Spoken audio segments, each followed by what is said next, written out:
It is blockbuster season, in case you weren't aware, and it started with Iron Man 3. The bell has been rung. We're going to get all kinds of incredible movies this summer, so Scott and I thought we'd take a look at some of them and give you our predictions for which movies will do the best business and which ones might suffer a little bit, right? Yeah, I think the first one we got to start with is Man of Steel. What do you think? Is this going to be big? I think it is going to be big now. Yeah, and I think you and I, we were both on the fence. We were both kind of worried. We saw that damn terrible Cold Light of Day, which was terrible. You were worried. I was really worried. Cavill was awful because it was just focused on him for the entire movie, and he was awful in that movie. And then trailer number 3 comes out, and the music is perfect. The narration from Russell Crowe is perfect. The moment with Kevin Costner talking to his young Clark Kent son is perfect. And then Cavill steps in and says, "In my world, it means hope." And it was so incredible. Well, then let's move on and talk about Pacific Rim. Oh my God. From our old friend Guillermo del Toro. This is like Cloverfield, but we're fighting back this time. One of the giant robots uses a tanker ship as a baseball bat.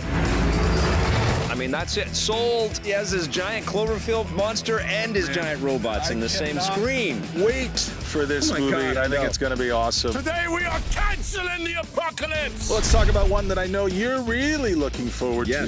Me less so, The Lone Ranger. I am, man. Yeah, tell me why. I might be the only one that goes to see this movie. Justice is what I seek, Kimosabe. My worry, though, is Gore Verbinski, who makes the longest, most exhausting movies in history. The Pirates of the Caribbean movies, I'm still mad about those things. Well, the first 2 were awesome. Yeah, they were 92 hours long. The third one was just I got out of there at Rip Van Winklebeard. Yeah, and I'm worried that's going to happen with The Lone Ranger. So we'll see. One movie that I'm really worried about this summer, Kick-Ass 2. Yeah. And 2 words. Looks disappointing. Go ahead and say 'em. Jim Carrey. That's right. Just obnoxious.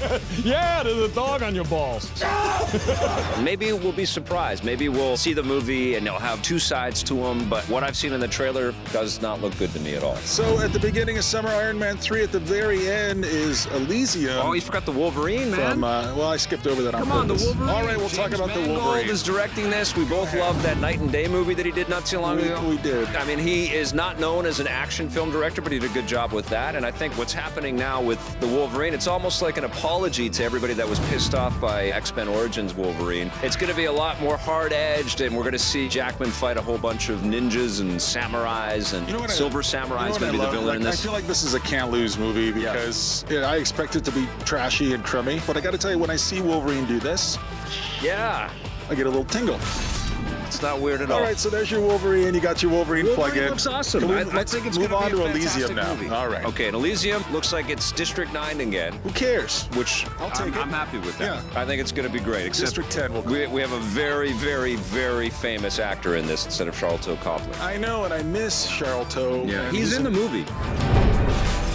What about After Earth? M. Night Shyamalan's trying a little sci-fi with Will Smith and Jaden. I'm kind of rooting for M. Night Shyamalan because he's had such a terrible career in recent years. Right. You know, from what I've seen of it so far, I'm intrigued. I don't think it's going to bulldoze the summer or anything like that. And but our friend, Gary Whitta, is the writer.